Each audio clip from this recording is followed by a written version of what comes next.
making exceptions. 1,300 years before Christ, Hatshepsut became an Egyptian pharaoh in her own right. Elizabeth I not only reigned but ruled for a half a century, and more recently we've known folks like Golda Meir or Indira Gandhi or the Iron Lady herself, Prime Minister Margaret Thatcher. By some combination of fortitude, capacity, and circumstance, these individuals asserted themselves, their principles, personality, and power, despite seemingly insurmountable obstacles. Our speaker tonight is just such a person. Were it not for the Labour Party's suicidal plunge left in the late 1970s, she might well be Prime Minister of Great Britain today. Instead, because she concluded with some of her colleagues that the party in which she had built her career was unsalvageable, she and 3 colleagues co-founded the Social Democratic Party.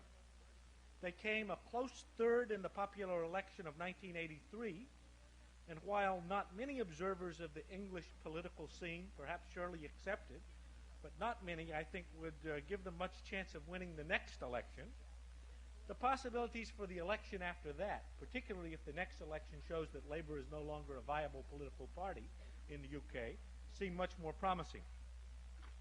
For a future in politics, Shirley Williams had a promising beginning. She was born the daughter of Sir George Catlin, a renowned political scientist and Atlanticist, and her mother, Vera Britton, a feminist, pacifist, and prolific author, in fact wrote the autobiography which we Americans enjoyed very much in Masterpiece Theater as Testament of Youth. Shirley earned her MA at Oxford in politics and economics, and then unfortunately didn't come to Harvard but went to Columbia for postgraduate study. Active in the Labour Party since the age of 16, Shirley won her first seat to Parliament in 1964.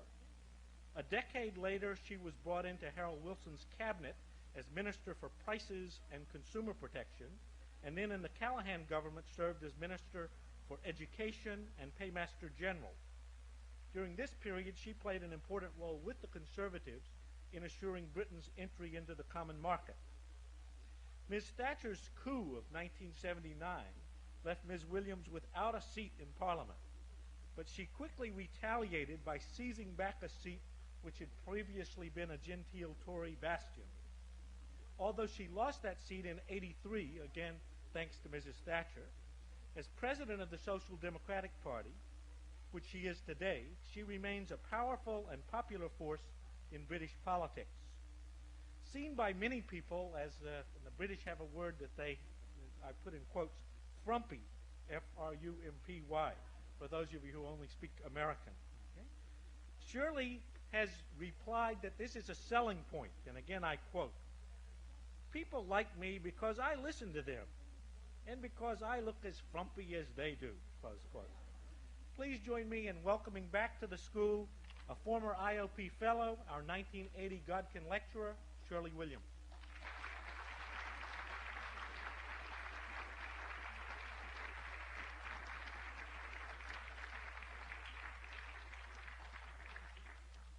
I'm left with an extremely serious question.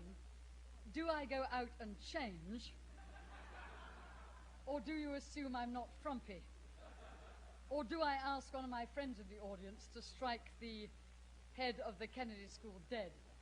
Well, I leave all 3 possibilities open to you, but I only have to say that one of the things that is gradually changing in politics is that we now look to see whether men's suits are pressed as well as whether women's are. Tonight, what I want to do, if I can, is to raise with you a highly controversial topic. To hope that you'll bear with me for about 30 minutes while I explore this topic, and to say in advance that I do it with a certain sense of awe because I'm in Harvard. I have the great fortune to have gone for my postgraduate studies to Columbia, where I never felt too overawed. In Harvard, from time to time, I feel somewhat overawed, and I take strength from the fact that academics almost always get their political judgments wrong. One of the reasons they do so is that they are simply too expert. They know so much about the issue that they can name and define every single tree, but the fact that the forest is burning is something they often fail to notice. So tonight I make no apology at all for what will be a series of sweeping generalizations, for what will be a travel across a very large canvas, and for what I hope will make you either rise in full support or descend into, at the very least, angry mutterings and conceivably even angry abuse. Let me begin by saying that a long time ago I traveled across the United States, which indeed was the habit of postgraduate European students in the 1950s, as no doubt it is today. And the car that we were driving, a very old Ford, finally boiled over somewhere in the mountains of West Virginia. We stopped at a very small farm in order to get water to pour into the engine. And the lady in the farm invited us in to have supper. As we were eating supper, she observed us closely. We were one Scot, one Belgian, and one English woman. And after we'd had supper, I suggested I helped her wash up, and during the washing up I said to her, "Excuse me, why did you watch us so closely over supper?" And she said, "Well, I heard that you'd come from England, Scotland, and Belgium, and I don't know any of those places, and I just wanted to see whether you'd yet learned to use knives and forks." Now, from that I concluded that Harvard may sometimes ask me whether I'm able to use knives and forks, and today I will take my stand on a straightforward, if you like, amateurism, the amateurism of the politician. And let me say that as far as I'm concerned, there are only two obligations for a politician. One is to try to understand before he or she acts, recognizing that they will often be unsuccessful. And the second is that having attempted to understand, they will bear witness to the truth they believe they have grasped from the process of attempting to do so. It's that I shall now attempt to put into practice. Let me begin then by looking at something that disturbed me very greatly when I read it just a couple of days ago, which was the conclusion of the Congressional Budget Office that there would be no decline in the American budget deficit before 1990, even if the present domestic cuts suggested by the President were carried out in full. I looked at their projection of the budget deficit. Bear with me for a moment while I repeat it. In 79, $27.7 billion. In 1980, $59.6 billion. In 1981, standing still, $57.9 billion. In 1982, after the first major tax cut, $110.6 billion. In 1983, after the second tax cut, $207.7 billion. And the Congressional Budget Office told me that they didn't expect the figure to fall below $185 to $187 billion until the end of the decade. What I'm going to do this evening is to spell out what that means. Because in a very interesting way, the bill has been presented by the United States to the rest of the world. And I want, if I may, to describe what that bill is. Before I do so, I want to say one word about why that has been possible. Because I suppose it's fair to say that in the whole of this century's economic history, it would have been almost impossible for a country running a budget deficit of this scale to effectively avoid most of the consequences. And I've thought a great deal about it.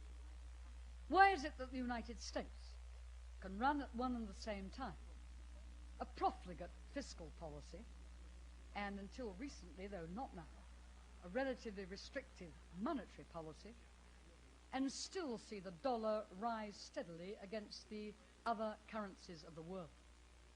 The answer, I think, is simple. It is that the political strength of the United States is so great that she has been able to wipe out the economic consequences of her own actions.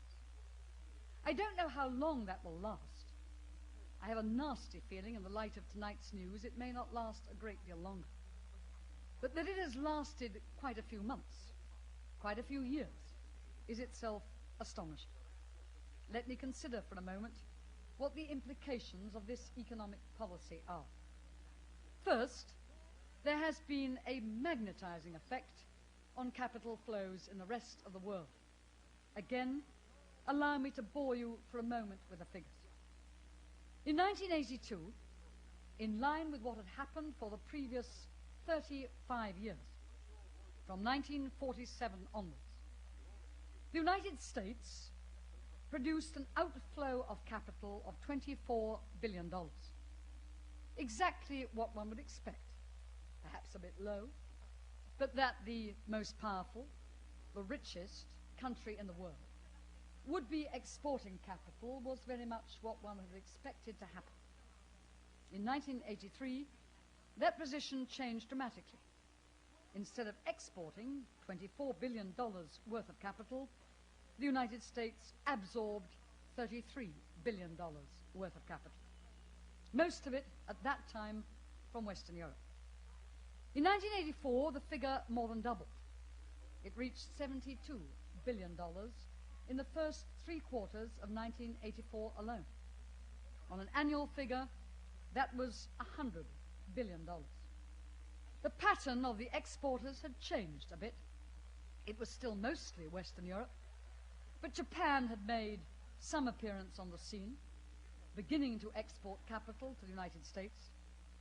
And more tragically, for reasons I will come to, a major Latin American continent appeared on the scene, despite the fact that they were the last place in the world capable of exporting capital.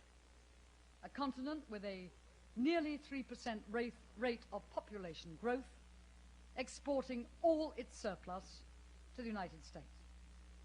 And so the United States, by 1984, had become a major importer of capital, a strange reversal of history. Let me look briefly at the consequences for these various continents. First, then, the consequence for Europe.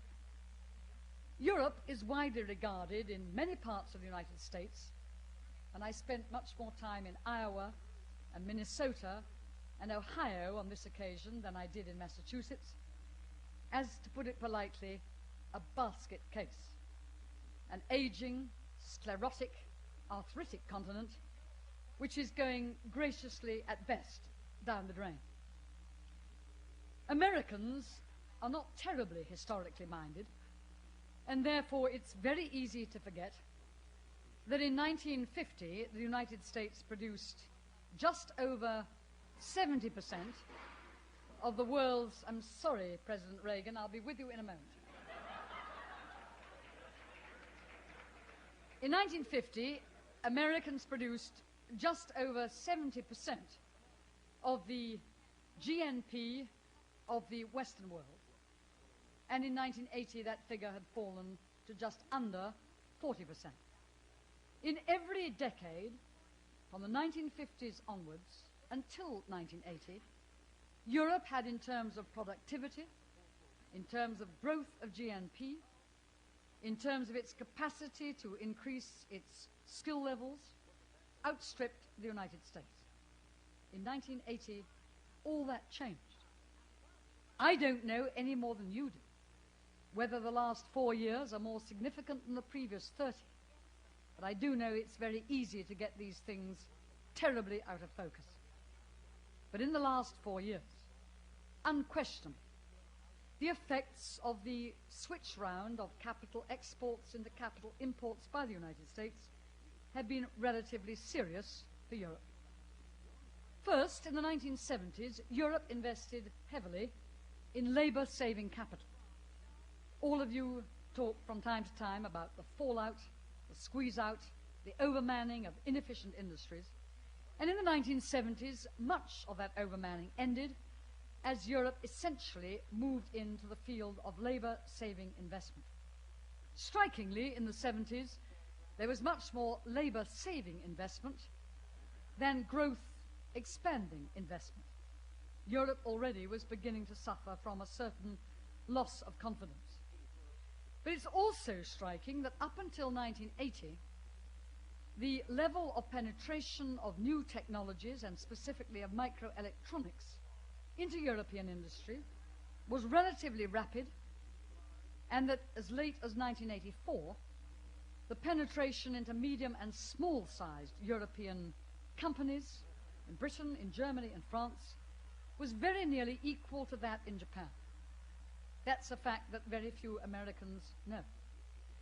What happened was that the Great Recession of 1979 to 1981 hit a number of European countries sideways. I will make a provocative statement. Mrs. Thatcher's Britain and Helmut Kohl's Germany have obeyed every single nostrum in the classical economist's book. They are good freedomites, which is more than can be said for President Reagan's America. And they have suffered a tremendous recession in consequence.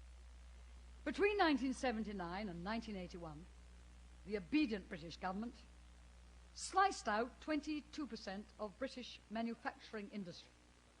Some of it was very bad, inefficient, overmanned, ready for the knife. I accept that. It's true. Some of it was very good. It was selling on low profit margins in highly competitive markets, but it equally surely was slaughtered. 22%, we won't get it back again, because this time it hasn't been mothballed, it's been sold off. And there was a secondary effect, and a serious one. And that secondary effect of the 1979-81 recession was to discourage some of the most important initiatives that Europe needed to take. The training for skills fell disastrously. The number of places in higher education was first leveled out and then gradually declined. The penetration of new technologies into industry slowed down. The level of research and development was reduced. The science budget was cut back. All the things that Britain needed in order to grow, in order to move technologically upmarket, were as much victims of what happened in terms of orthodox Thatcherite financing as the good effects which understandably many American conservatives point to. There were both, but the price was terribly heavy. In the last few years, that price has also been paid by the Federal Republic of Germany. Both Germany and Britain are rare among the countries of the West, though they share this characteristic with Japan. Like President Hoover's America, uniquely they have moved towards a budget surplus, if one removes unemployment benefit from the calculations. They have become more and more contractionary against the background of one of the most serious recessions the world has known for 50 years. I have to say, frankly, I find it an extraordinarily masochistic policy. It was not a policy that the United States adopted. Instead, it adopted a strange hybrid of Keynesianism and freedomism, a funny mixture of fiscal growth and some monetary restraint. It's only now that I look at the United States and I see what happened in 1979-81 to Britain, what happened in 1982-84 to Germany, beginning to happen to parts of the United States. And I mean by that the devastating effect of too strong a dollar. I, like most Europeans, have been fed a consistently optimistic story. Part of it is absolutely correct. The President, in some remarkable way, is able to present the United States to itself, as well as to himself, as an almost unqualified success story. It was therefore with some surprise that 2 days after I came back to the United States, I discovered a national rally of 15,000 farmers in Ames, Iowa, which I attended, surrounded by huge posters saying most unexpected things for a state that voted solidly Republican, like down with the industries of war and up with the industries of peace. Like, if you're hungry, eat Stockman. Like, it's time to turn swords into plowshares. Iowa radicalism had suddenly surfaced again. And I was surprised. I didn't even realize there was Iowa radicalism. And then as I sat through that rally of angry, raw-boned, solid Republican American men and women, the kind that one would normally have thought was at the heart of the Constitution's picture of what an American ought to be. They said things like this: we're going to stop any more bailiffs taking our farms over, and we'll stop them with arms if we have to. That was news. I hadn't heard that since I read the history of the Depression. It was a strange alteration from what I'd been expecting to see. I went then to Minnesota, a rather rich state, except that one of the things I came across there was people telling me that they were trying to reduce wages because they couldn't any longer compete. I ran into the Firestone Company, which had proposed a $3 an hour reduction in wages because they didn't feel they could keep the plant open otherwise. I'm not saying this to say that the picture of the United States that Europe has got is wrong, but rather to say that the picture seems to me much more patchy than we are normally led to believe, and that here in the United States, among the farmers and among the old traditional industries, what happened to Mrs. Thatcher's Britain is beginning to happen to President Reagan's America. I don't know how people can compete when the dollar goes through the roof.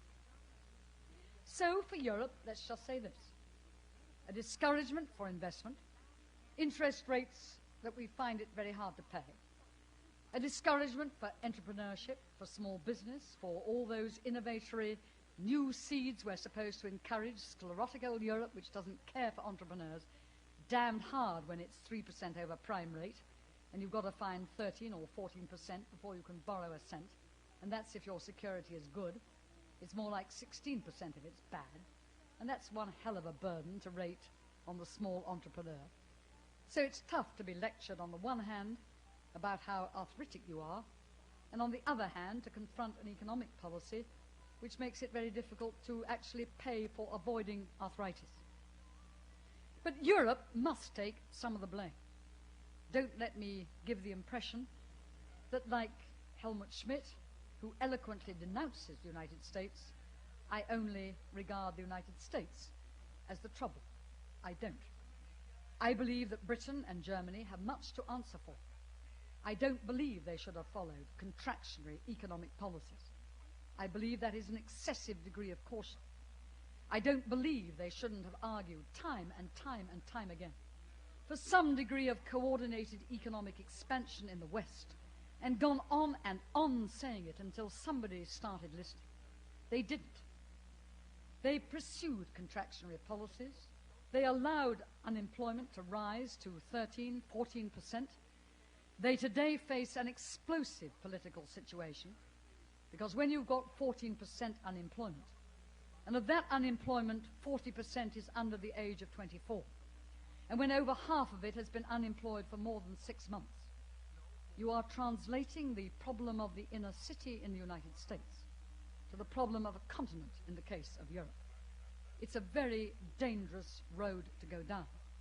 And I see for the first time in my life, since I was a very young woman, people beginning to question whether the pluralist system and the democratic system any longer works for them. And I see the triumph of the 25 years after the Second World War, in which the West established an incomparable position, one which effectively destroyed the communist myth, being itself destroyed by our own selfishness and our own lack of imagination. Let me turn second to the other continent that I believe is being gradually devastated by these policies, and the bill is not yet here. It's being paid in Rio de Janeiro, in Sao Paulo, in Buenos Aires, in many other parts of that continent. Consider what has happened. In the last year and a half, there has been an astonishing return to democracy. P.S. We're supposed to believe in democracy. Alfonsín in Argentina, Tancredo Neves in Brazil, the Uruguayans, the Venezuelans. It is an amazing achievement. We don't notice it. We notice Nicaragua. We notice El Salvador. The fact that huge countries have returned to democracy, having gone through a period of dictatorship, which should lead us to walk down John Kennedy Street throwing our hats in the air. We don't notice. We're almost unaware of it. We make cynical remarks. They won't last long. They haven't a chance. It isn't going to be with us for many more years. Why do we say this? We say this because, to put it bluntly, we are screwing them into the ground. Consider what has happened. The interest rates have gone up. They are denominated in dollars, so the principal has gone up too. They have to pay more on a bigger sum. The great majority of Latin American debts are denominated in dollars and not in cruzeiros or pesos or anything else. Last year, let me take one example, Brazil. They produced a doubling of their export surpluses. A hellishly difficult thing to do. $13 billion. The banking community patted them on the back. Brazil was the good boy. All $13 billion came across the exchange lines into the Western world, partly into the United States, partly into Western Europe. Nothing was left behind. How did they achieve it? I'll tell you 2 ways they achieved it. They switched a lot of land from growing food, beans and rice for their people, the staple diet, into growing soybeans and coffee and orange juice for us. And they drove a lot of Iowa farmers out of business in the course of doing that. They undersold them. The cruzeiro was worth very little. And so the Iowa farmers went bust, and the Brazilian people starved. I'll tell you an amazing fact, and we don't even worry about Brazil. We think it's a stable Latin American country. The Lloyd's Bank Review in the middle of 1984, a very sober source.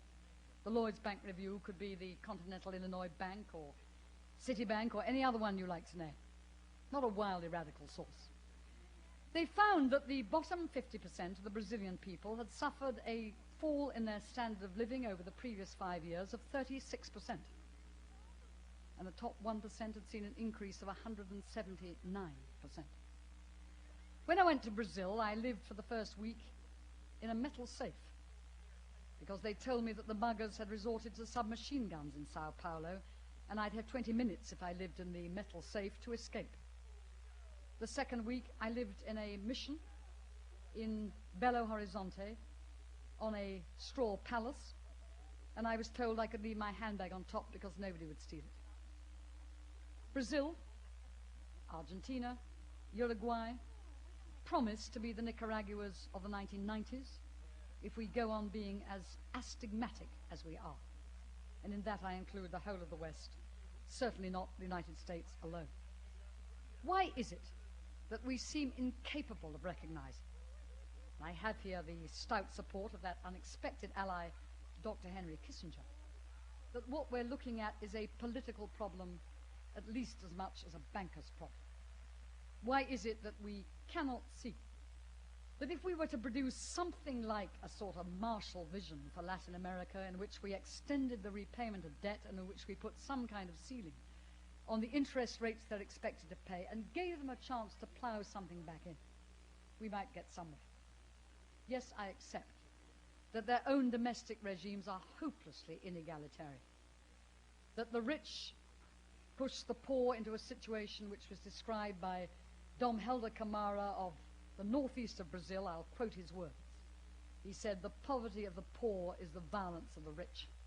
And it feels like that in those countries. But we have a chance to do something about it and to begin to stabilize democracy, to begin to build a yeoman class in Latin America through land reform. We have that ability, and we don't even seem to be aware of it. I come to my conclusion. I'm worried that in our pursuit of Panglossian optimism, we are beginning to throw the great achievement of the West, and it was a great achievement, into jeopardy. We seem so keen on short-lived ideological answers and so unaware of the historical challenge that confronts us, and it is a huge one. I'll end by just a few words on a subject I don't pretend to be an expert on, but one you can't escape from, which is defense. And let me say this just for a moment. When I saw the President in that famous television program of 1983 talking about the Star Wars idea, the image that came into my mind was the image of the fairy godmother who suddenly touches the pumpkin, the sordid, dragging, disagreeable pumpkin, and it turns into a shining glass coat. Here was mutually assured deterrence. Sordid, painful, disagreeable, pragmatic, essentially dull, unchanged for 30 years. And here was the President transforming this suddenly into a great, bright possibility in which suddenly we could all live forever in peace. Now, I'm always a bit suspicious of technological answers to political problems, but I recognize there can be such. And I want now, if I may, to put to you just a few European questions. You'll have to forgive this old continent for asking questions, but it's our habit. We don't have any answers, but we are quite reasonable at asking questions. So let me ask just a few. The first question that I want to ask is the obvious one. The question, will it work? And I don't think it's any great secret to tell you that many Europeans not only believe it won't, but hope it won't. Still, let's assume it does work. Second question, to my mind a very difficult one. What happens during the period in which it is proving itself to work? Let's take an example. There's an awful lot of money proposed for this research. Indeed, so much money that I, as a one-time Minister for Science, would describe it as something much more like a development program than like a research program. A research program is something where the money is too small to engage the political process. A development program is where the money is big enough to bring all sorts of economic interests on board because they have a lot to lose or to gain. When interests have a lot to lose or to gain, understandably, they put the best possible complexion upon their possibilities of success. They'd be mad to do otherwise. They say, oh yes, a solution is 10 years away, 7 years away, 5 years away. They don't go around saying, we don't think there is going to be a solution. They would be mad to do so, because the money is very big money indeed. What happens as the rest of us sit there being told by capable, sophisticated American companies it's going to succeed? What do the Russians do? Do they sit and wait until it does succeed? Or do they do something or other? I can't detect what that something or other might be, but it worries us in Europe. Cowardly lot that we are. We wonder what the Russians will do in that interim period. And we don't know what they will do. Perhaps they will match the United States. Perhaps they will take some preemptive action. The one thing I know for certain is that although the Russians are good chess players, they won't wait 7 or 10 years between moves. And so it worries me. A third question. The third question is, if it worked, what will be the consequences for defense? Well, as you understand, we in Europe are worried that what it will lead to is decoupling. We might be outside the dome, in which case it makes no sense not to decouple us. Let us sort of sink in the ocean out there which hasn't got a dome over it. We might be within the dome. In that case, what possible argument can there be for keeping American troops in Europe? But not all wars are nuclear. It worries many of us to consider the possibility of American troops in conventional weapon areas being exchanged for German troops, because we know that the Russians fear nothing as much as the Germans and much prefer American troops on the Elbe to German troops on the Elbe. And so decoupling is a rather frightening prospect from the point of view of Europeans. one more point. You may have wondered why Sir Geoffrey Howe, 2 days ago, said something which appeared to be rather different from Mrs. Thatcher. Let me assure you that Geoffrey Howe would never make a speech which had not been passed through Mrs. Thatcher. I think the reason for the difference in the speeches was that the interpretation placed over some weeks on Mrs. Thatcher's remarks were not quite those which the British government intended. They did not intend to be treated as 99.99% in favour, but rather as a government that had said, well, we can't oppose research, but deployment is another question altogether. I took that position too before I came to the United States. I thought Mrs. Thatcher was right. I hadn't read the American commentary. But when I come here, I see that the scale of the research now being discussed is so great that it's very hard to believe that there wouldn't be a deployment if the research were carried out. Where does that leave us? It leaves me with two thoughts. The first thought is that the President's vision is a tremendously attractive one. If we could escape from mutually assured destruction, if we could get some kind of new agreement in which defense was invulnerable, it would unquestionably be a wonderful thing. No doubt about that at all. But I have a second thought. In December, my party's leaders, including me, spent 2 hours with Mr. Gorbachev. He's attractive, he's quick, he's extremely capable, and what's important, he's new. He's a new man whose attitude to the world, and don't forget he comes out of agriculture and consumer goods and not out of defense or foreign affairs, is likely to be colored by what happens in the next few months. You always start in any period of office, and you're usually deeply affected by those early occasions and friendships and relationships that you establish. I have no doubt that Mr. Gorbachev is in charge. I don't believe the many American commentaries which suggest that he's part of some vast collective leadership. No. They wouldn't have appointed a 54-year-old to be just one element in a huge collective leadership. This man is in charge. Not all on his own, but he's in charge. What happens at Geneva, what happens in his meeting with President Reagan, is going to be of the most crucial importance for the future of the world. It may even determine whether we survive. And so the final thought I come to is this. I don't have illusions about the Russians, don't believe me. I'm so feeble as that. Indeed, one of the reasons we started the Social Democratic Party was specifically because we disagreed with the Labour Party on the subject of remaining in the North Atlantic Treaty, because we sadly believed that deployment of cruisers were necessary, though we didn't like it. Though it broke the consensus in Europe, we stood by it. But what I do believe very strongly is that the Russians today have an overwhelming interest in being able to concentrate more of their resources back home. Last year, China had a rate of growth of 13.5%. The Soviet Union had a rate of growth of around about 4%. They're not fools. They know that they've got to produce something for their people if they're going to match what the Chinese heritage is doing on the one side and Hungarian pluralism is doing on the other. They can't put that off forever. And even in a totalitarian state, your people can see a bit of television, hear a bit of radio, read the odd book. They know a bit of what's happening.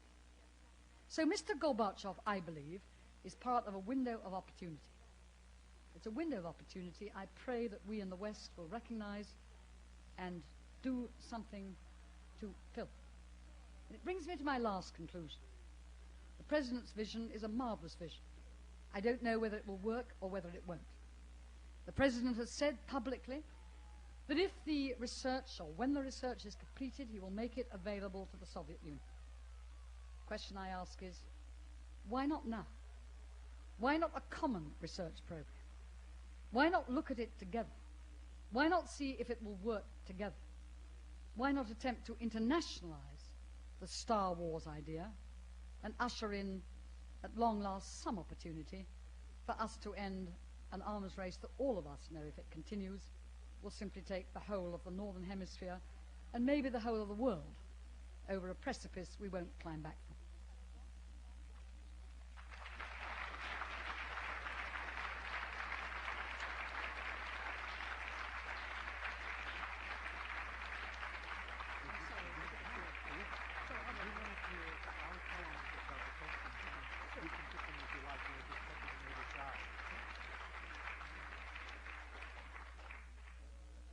Shirley is happy to answer questions that people might like to put. There are microphones on both sides of the ground floor and on both sides of the balcony. Since this program is taped for National Public Radio, let me urge you to go to one of the microphones and put your questions, and I'll just let Shirley recognize them unless somebody wants to give a speech, in which case I will urge you not to. So please, the microphones are open, and put your questions at will. Yes, sir. Thank you very much. I was very impressed with your comment about the Star Wars having to be mutual and simultaneous. Is it generally understood in Britain how destabilizing it would be if one side had an apparent shield behind which they could do anything? I mean, that isn't said very often. I think it's becoming realized. You see, I think, if I'm absolutely frank with you, that for a long time, I mean, for at least a year after the President's original television program, most people in Europe did not take the proposal very seriously. They thought that it was, a nice piece of rhetoric, it was a dream, but it wasn't really going to turn into a solid piece of research. And so it was really only around about October of this last year, 1984, that the Europeans began to concentrate on the fact that the President really meant this. He was really going to embark upon serious research. If you like, it was when he'd been re-elected that the thing became a really serious proposition. Now, considerable pressure was brought to bear on the Allies. I don't mean improper pressure, but there was a great desire in the United States for the European allies to indicate their support for the Star Wars proposal. And I think that what really happened was that there were a series of pretty modified and highly reserved comments which over here were brought or were made to sound by the way in which they were presented in the press, television and radio as being total endorsements. In Italy, Craxi was seen to be coming to the United States to issue warning notes. In Britain, Mrs. Thatcher was seen to be saying there must be a clear breach between research and deployment. And I myself was amazed coming to the United States in the week after her February the 20th speech to see that there had been a relatively different presentation on the two sides of the Atlantic. And I think the Geoffrey Howe speech is a way of beginning to raise and making it possible to raise European concern. One of those European concerns, without doubt, is the interim period between when one embarks upon the research involved and when one has reached the stage where one can say, look, it either works or it doesn't work at all. It's that interim period, which could be very long, that I think worries us very greatly. And that, I suspect, was what Geoffrey Howe very gently touched upon, and I think will probably be raised increasingly in debate and discussion on the other side of the Atlantic. Microphone be heard. I was interested in what you were saying about the way that the press in different countries portrayed, particularly the Star Wars proposal.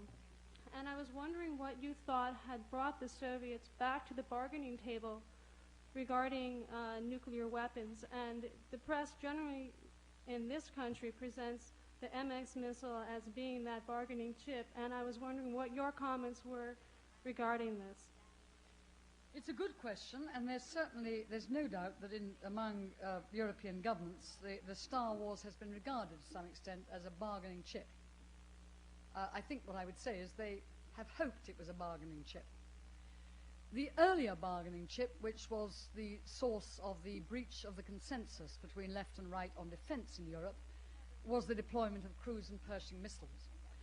And there's no doubt that the United States and the NATO leaders were right about this. After a long period in which the Russians said they would never return to the bargaining table if there was a deployment of cruise and Pershing, as we all know they did. And they did so, swallowing a great deal of rhetoric in doing so. So one has to say directly that the Soviets do understand a determined, strong, powerful bargaining position. I think my doubt is whether one can go on with one bargaining chip after another. There comes a point at which if you put nothing but bargaining chips on the table, the other side may decide it's not worth discussing the bargain at all. The MX has not been widely regarded in Europe as much of a bargaining chip. It's tended to be more regarded as possibly something that would end the bargain completely. In other words, would end the process of bargaining. But we have come to recognize, and I think even the far left has come to recognize, or they haven't said so publicly, that maybe the cruise and Pershing missile deployments were an important response to the Soviet deployment of SS-9s and SS-20s, without which probably they would have regarded Europe and indeed the United States as something of a pushover. Now, about Star Wars, I don't know the President's mind. I don't have access to it, and I don't know whether it's a bargaining chip or not. But I have growing feelings that the President does not so regard it, does not so regard it. The MX may be a bargaining chip. I think the Star Wars is not a bargaining chip, and that's why I think we have to look at it as something that is on the table, not to be removed from the table, but something rather that we have to try to incorporate in any agreement we might hopefully reach with the Soviet Union. I should add perhaps one postscript, and that is that I haven't the slightest doubt that Mr. Gorbachev and the Soviet Union are desperately worried about the Star Wars proposal, and they come back to it time and time and time again, and I don't believe that is simply a propaganda reaction. I think they're scared stiff.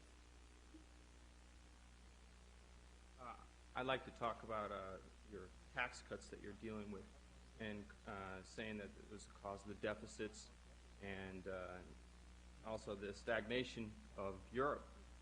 And I maintain that Europe is in stagnation and the United States is doing so well with the economic recovery because of the tax cuts. What you've done is given the opportunity for the entrepreneurs and the businessmen to make money and to reinvest and to keep the economy going. Where in Europe, your tax rates are so high that there's no incentive to make money. If you have a tax rate 90%, that means the government is confiscating 90% of your income. No one has any incentive to go out and make a better mousetrap or get up in the morning and go out to work. Margaret Thatcher lowered it from 90% to 70%, which is the beginning. But with your socialistic policies and lack of incentives, Europe is always going to remain in a stagnation state. Whereas in the United States, we're continually lowering our taxes, along with the economic tax cut of '81 and Business Recovery Act, has given the businesses the opportunity to invest. And this is one of the reasons why all your companies, you're talking about capital moving from Europe to the United States. Well, of course it's going to move to the United States because you can make money in the United States. You can't make any money in Europe anymore because your taxes are so high. Well, my friend, let me begin by saying that I don't deny that tax cuts may have an incentive effect. Let me address myself to your statistics. In 1979, the rate of tax and national insurance taken together in the United Kingdom was 34%. I'm sorry, is that an average or is that your That was high point? 34% of the GNP was taken in the form of taxes. I'm not talking about that. I'm talking about the individuals that go out and work. Right, and I'm talking about that too. The average rate of taxation, income tax and social security contributions combined, were 34%. But that doesn't have anything to do with your individual incentives. If your individual incentives are taking away 90% of your income, it doesn't matter what the mean or average is. No, but the tax rate in Europe hasn't been anywhere near 90% for years and years and years. No, sorry, I do know what I'm talking about with great respect. I was an economic minister for 6 years, and there was nowhere near 90%. The maximum rate of taxation, even in the last Labour government, was 75%, and that was on incomes of more than £100,000, which is a hell of a large sum. And now, what is it now? It's about 60% is the maximum rate. 75 and 65%, the same difference. No, but look, I mean, there's no incentives there. Oh, now come off it. Don't be an absolute economic ignoramus. It's not what the 0.5% at the top pays, it's what the basic society pays. And if you'd allow me to just complete a sentence for a moment, I would be able to show you that My with great apologies. respect you're wrong. In 1979, the combination of tax and social security taken together on the whole of UK incomes from below standard rate to above standard rate, the average rate was 34%. Last year it was 38%. And the reason for that, quite simply, was because the Thatcher government lowered tax on the very highly paid and increased tax on the very lowly paid. That was what happened. Don't let us kid ourselves about tax cuts across the front, because it isn't true. Allow me to give you another figure, and I'm prepared to send you any amount of material to prove my statement to be the case. In 1979, as a share of GNP, the total public sector take was 41.6%. In 1984, it was 2% higher. And the reason that Mrs. Thatcher's government, after all its cuts, took a larger share of gross national product into public expenditure than her Labour predecessors did was because of the massively increased expansion of expenditure on unemployment benefit. Now, that is the nature of the Thatcher government's dilemma. They are pouring out public expenditure on a trebled level of unemployment, and all the cuts they make add to the unemployment levels and increase the level of unemployment benefit. Yes, we can get out of it one way. We can do what the MacDonald government did in 1931. We can cut savagely the unemployment benefit. And if you want a revolt in Europe, go ahead and do that, because that's what the price, in my view, would be. Can I retort?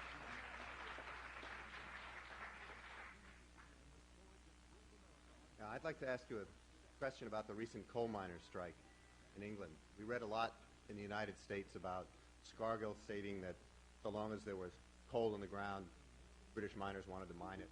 And the Thatcher government took the position that it was unproductive and uneconomic. If you were Prime Minister, what would you have done about that situation, and particularly how would you have dealt with the Labour government, the Labour Party? Well, there's a famous remark that was once made by a rather considerable British politician called Aaron Bevan, a great politician of the left. And he said, "You never need to look into the crystal if you can read the book." So let me read the book, because I think it would be fairer to you to say what my party stood for instead of, plucking a blue sky answer out of the neighbourhood, which you might not find very convincing. First of all, we said that this was a strike that couldn't be allowed to succeed. And the reason for that was that there had never been a ballot, except in the regions, and the ballot in the regions had not been respected by the leadership of the Mine Workers' Union. In fact, what they did was to refuse to hold a national ballot because they weren't sure they could win it. It required a 55% majority. They probably would not have won it. They then agreed to hold ballots in the regions, and in those regions which decided to continue working, Nottinghamshire, Leicestershire, Derbyshire and Lancashire, the Mine Workers' Union leadership took no notice of that result and brought in flying pickets to stop the men working. As far as we were concerned in the Social Democratic Party and the Liberal Alliance, we regarded that as illegitimising the strike. There had been no ballot, and as a party we believe there should be a secret ballot before a major national strike is called. So it was crucial that Scargill lost. Let me make no bones about that. He had to lose.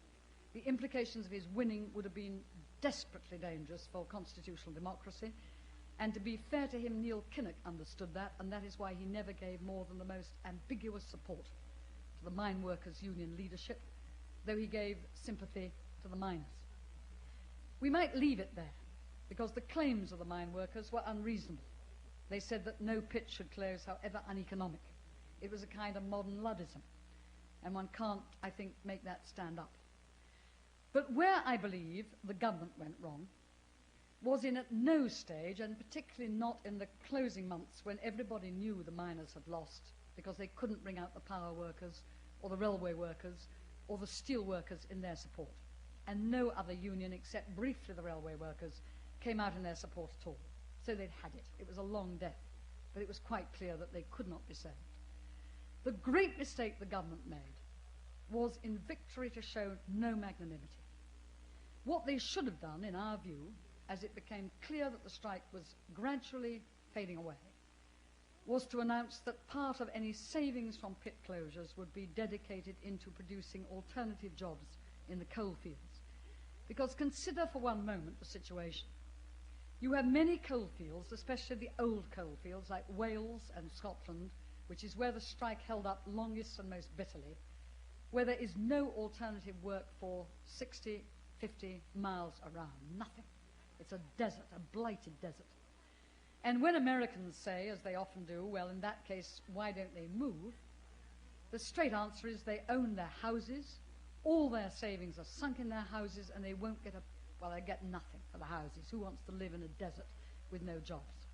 So they have to write off their savings, they have to move, and in Britain a lot of residential requirements depend upon how long you've lived there, and then they're supposed at the age of 40 or 45 or 50 to find a job when they've never been trained for anything but coal mining. It's ludicrous, ludicrous. And that is why Mrs. Thatcher, and in particular Mr. McGregor, towards the end of the strike, should have adopted the policy that Mr. McGregor's predecessor in steel adopted, and that was to promise to plough some money into recreating jobs in the community. And if anybody tells me it can't be done, British Steel created 20,000 jobs at less than £2,000 a permanent job in the steel-making areas in the 70s, and somebody called Mr. McGregor became the immediately succeeding chairman, and I still don't understand to this day why he didn't adopt the policy that he so successfully adopted in steel, but he didn't. So it's a very bitter end of the strike.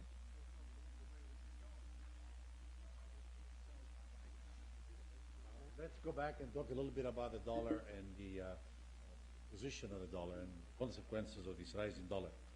You very rightly said that the strong dollar was bad for the United States economy, right? For the private sector it was. It wasn't for the public sector, of course, because it facilitated the financing of a large gap in the savings of the United States investment. It was financed, of course, these big imports into the United States. They had one good effect, of course, for the rest of the world, because they did act as a locomotive of production to the rest of the world. And from that point of view, at the time that this was taking place, it was beneficial, even for the Latin American, because there was a large export of capital in a form of repayment of existing obligations. But nevertheless, they at least were compensated by this huge export demand that was imposed upon them from this country.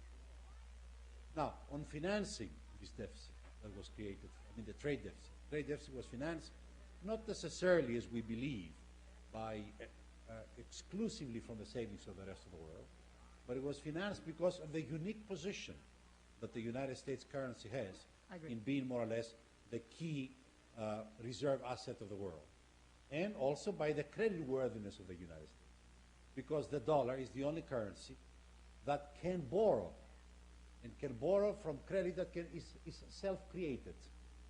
In other words, we do have, for example, today, if you take the aggregate surpluses of the world and contrast it to the aggregate deficits of the world, they don't match. Why they don't match? Because there is a very big increasing amount of generated credit, which is generated basically by the euro markets through the branches and the head offices of the American banks, and this is how it's created.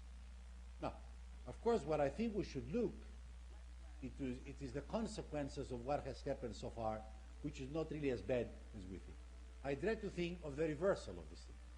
I dread to think, for example, of an equilibrating process, to sort of use more professional sort of language, which could come about, let's say, by either an attempt to impose import restrictions in this country, protectionism, in order to stop the flow of foreign goods that threaten production here, or it could even happen to the reduction of the dollar, the drop of the dollar. The dollar, by the way, today almost collapsed. It went from, I don't know, 3.40 the Deutsche Mark Friday down to 3.23. And gold, by the way, went up by about, I don't know, $35 an ounce. It was the result, or the exaggeration, more or less, I would say, of a fright about the Ohio savings banks and the now, but to come back to what I was saying before, if you have a very declining dollar that will set up more or less a process of equilibration, I'm afraid of two things that may happen. Number one, what happens to the mass outflow of funds from the United States if indeed the decline in the dollar will be accompanied by outflow of funds? You see, you have today in the United States, through credit and through diversion of foreign savings to this country, an enormous amount of claims on the United States, probably to the tune of $800 billion. They can be accommodated here. If they will start going out of this country, which is the economy that can accommodate individually or collectively, let's say, $500 billion worth of funds? It will be a chaos. We will end up in a chaos. And this is one thing we should start be addressing ourselves right now. What do we do about it? when the thing starts moving. The second thing, if we have, I stop, I'm sorry. The second thing, I want to hear the views of. The second thing is that if we start doing it through trade, by United States more or less imports becoming less, exports becoming more competitive and imports less competitive, can you imagine what will happen to the rest of the world if the United States exports are cut down and its imports are increasing? Imports coming down and exports are increasing. Right. Yeah. It's going to be almost a recession in the rest of the world, a tremendous deflation for the rest of the world. And this is, I think, the things that I would like to do. Yes, and Because I think these are the real issues. let me apologise to those in the audience who do not wish to, as it were, pursue a discussion of the world's financial structure. But it's terribly important, I think, to recognise that as my questioner said, it is an extremely fragile state at the present time. And if it cracks, none of us know quite where we'll go. Now, you're absolutely right in saying that the great contribution the United States has made in the last 2 or 3 years has been to be the engine of growth in the world. There is no other. And I think what I'm arguing is that the United States has been on its own an engine. It would have been much better if there had been an attempt to coordinate a less rapid American expansion with a less contractionary European and Japanese approach. What has happened is that and I don't forgive the Japanese and the Europeans. The Japanese and the Europeans have essentially sat back and allowed the United States to pull the world out of recession. We shouldn't be let off lightly for that. It is unforgivable. And our caution has led the United States on its own to be the only engine for growth. Now, long ago, somebody described the 3 locomotive pattern, the Japanese, the Europeans, and the Americans. And there were many sophisticated arguments, as you know, from the University of Stanford in California and other places, suggesting that the engine should take over from one another whenever a currency got unduly exposed, the EMS, the dollar, and the yen. What's happened is, I think, that the Americans on their own have been the engine, and now the dollar is dangerously overexposed. And I agree with you that the dangers of a collapse, whether it's a collapse of the dollar or a collapse of debtors coming and asking for immediate payment on their credits, is extremely serious. And at the moment, I see no alternative financial system that could bear the effects of this, though I suppose the EMS is a bit better off than the individual European governments were before the EMS. What I'm asking for, quite simply, is this, and